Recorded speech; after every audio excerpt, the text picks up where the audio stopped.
pessoal, eu sou o Pedro Hauck, geógrafo e montanhista, e hoje eu vou falar um pouco sobre as serras do Brasil. Muita gente fala que o Brasil é um país sem montanhas, só que isso não é verdade. Então eu vou fazer um pouco uma demonstração sobre as montanhas que existem no nosso país, através de um mapa muito antigo, um mapa construído no fim da década de 50 pelo Aziz Absaber, antes de existirem os radares, o projeto Radar Brasil, que fez o mapeamento do relevo brasileiro que a gente usa hoje em dia. O bom desse mapa é a simplicidade dele, que consegue demonstrar quais são as serras, um grande amontoado de montanhas que tem no nosso país, de uma maneira mais generalizada, numa escala menor.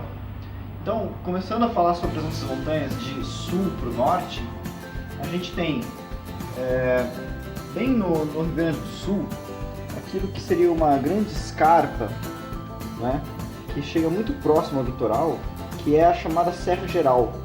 A Serra Geral, que ela tem esse destaque ali na região dos aparados da serra, onde tem os canyons do Rio Grande do Sul, ela se interioriza em Santa Catarina e ela vai conformar a escarpa que existe entre o segundo Planalto e o terceiro Planalto do Paraná.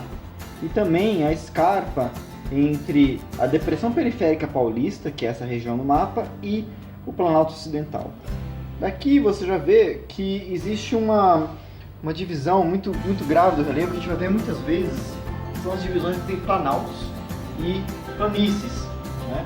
Muitas vezes, no topo desses planaltos, você tem feições elevadas do relevo, que de um lado você vai ter uma grande parede, uma grande escarpa, como é o próprio caso da Serra Geral, e do outro lado um relevo mais suave, não conformando grandes cristas, não conformando grandes cumes de montanha.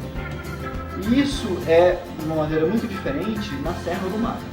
Na Serra do Mar a gente consegue enxergar aqui nesse mapa muito bem o limite entre a Serra do Mar e a Serra Geral.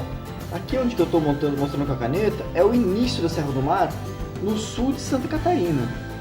E ela vai ganhando grandes proporções no Paraná, onde temos montanhas bastante destacadas, com desníveis topográficos elevadíssimos, e chegando até, olha só, o estado do Rio de Janeiro, nas proximidades aqui do rio Paraíba do Sul. Em paralelo à Serra do Mar, nós temos outro sistema de montanha, que é a Serra da Mantiqueira, dividido pelo chamado Graben da Paraíba. Muito interessante a gente notar nesse tipo de relevo, e é impossível de não falar sobre isso, são as origens genéticas dessas montanhas. Onde a gente tem aqui essas montanhas da Serra do Mar e a Serra da Mantiqueira, conforma na geologia um conjunto de rochas que é chamado de província mantiqueira, onde você tem rochas metamórficas, metasedimentares, rochas de uma grande complexidade, que são o resultado de uma história geológica a longo prazo, da época em que você teve a junção, a colisão entre vários pequenos continentes para a formação da Pangeia no Paleozoico, lá no fim, lá no Carbonífero, ou seja, há muitos milhares de milhões de anos atrás, antes mesmo da época dos dinossauros, antes de existir a América do Sul. Então, como herança dessa época, nós temos as grandes falhas geológicas que estão até hoje presentes, e essas falhas geológicas elas conformaram locais de maior fraqueza, onde você pode ter, em tempos mais recentes, uma incisão da erosão, podendo formar vales mais profundos, vales mais dessecados, e inclusive montanhas com formatos diferenciados, como é o caso da Serra dos Órgãos, no Rio de Janeiro, que é uma porção da Serra do Mar, onde você tem um limite entre o topo da serra e a Baixada Fluminense, formado por várias falhas, onde em cada falha dessas você tinha um local com maior incisão de erosão, deixando individualizadas agulhas que formam as tais dos órgãos, né? Você tem vendo como se fosse uma igreja, né? Que deu nome àquele tipo de relevo. Continuando, você vai ver que você tem uma continuação de montanhas isoladas mais ao norte, tá? E você tem um relevo um pouco mais elevado, o que seria ao sul do Rio Doce e ao norte do Rio Paraíba do Sul, que você tem a Serra do Caparaó, onde está o Pico da Bandeira, que é uma das maiores elevações do país. No mapa ele acaba merecendo pouco destaque. No centro de Minas Gerais, até a Bahia, você tem a Serra do Espinhaço, né, que tem um nome bem propício. E se você for ver por todo o interior do Nordeste, o próprio mapa ele mostra pequenas elevações em meio a depressões, que são os chamados Inselbergs, que em alemão chama-se Monte Ilha. Esse é o nome dado por um geomorfólogo alemão chamado Walter Penck, que também era montanhista. Isso é formado em climas semiáridos, através de uma longa história fisiográfica que eu pude demonstrar e escrever a respeito disso no Alta Montanha diversas vezes. E você vê que no interior do Nordeste você tem esse tipo de montanhas, essas montanhas ilhas. São montanhas que elas se destacam no meio da paisagem em grandes depressões.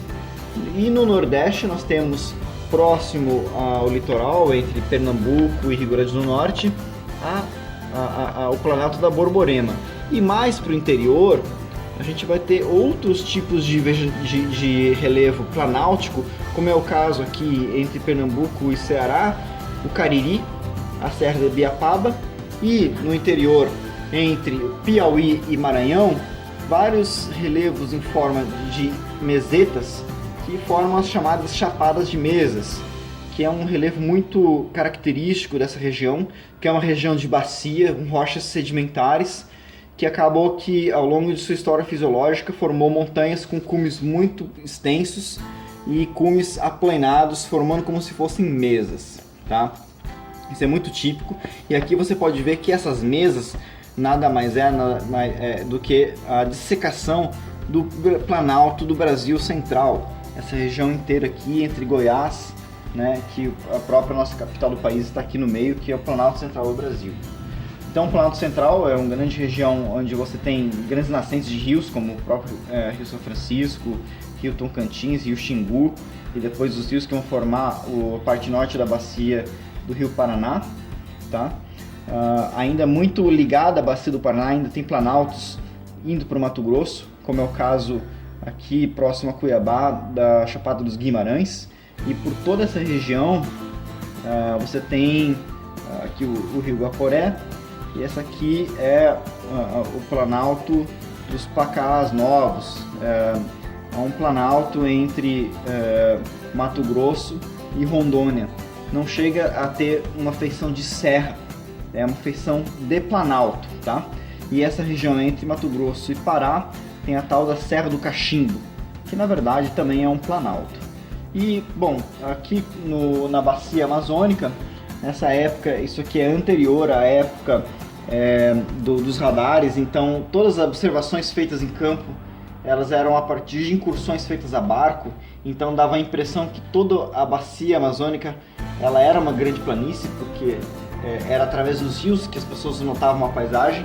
Isso não é verdade, a gente vê que entre os rios existem serras, existem montanhas muito extensas, diga-se de passagem, muito pouco conhecidas, montanhas que podem representar no futuro um desafio para o montanhismo.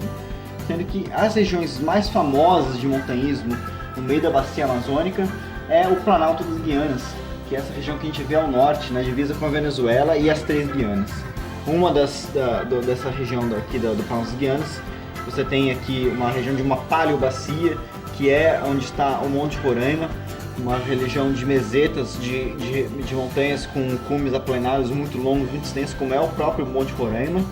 E mais a leste, aqui no Amapá, tem uma região de montanhas graníticas, que são na verdade muito parecidas com as montanhas do interior do Nordeste, ou seja, são como se fossem Inselbergs, só que hoje em dia elas estão cobertas por florestas, tá? Essa aqui é a Serra do Tumucumaque, mas que hoje ela está recoberta por mata, mas no passado ela foi uma região de clima árido a semiárido. Então, pessoal, isso aqui é uma visão geral do que a gente tem de montanhas ou de planaltos em nosso país. Então a gente pode ver que apesar da simplicidade do mapa, o mapa do começo da década de 60 e final da década de 50, é um relevo que tem uma história geológica complexa. Eu falei aqui vários termos que são técnicos que são carregados de uma história, de um fisiologismo, e na verdade a gente pode ver que existe uma sobreposição de histórias, né? Uma sobreposição de eventos geológicos que ocorreram ao longo do ano, ao longo da história geológica, e que resultou naquilo que a gente tem hoje. Não é verdade aquilo que dizem que o Brasil não é um país de montanhas, é um país de montanhas sim, temos grandes desníveis topográficos, desníveis de mais de 1.500 metros, tá? Coisa que você vai ver só em locais muito escarpados como nos Andes. E temos, claro, como grande representante do nosso montanhismo a região sudeste e sul, porém, para o futuro, nós temos muito mais montanhas na região norte, muito pouco exploradas, muito pouco conhecidas, que podem se tornar no futuro um local de exploração, um local de novos desafios para o próprio esporte montanhismo.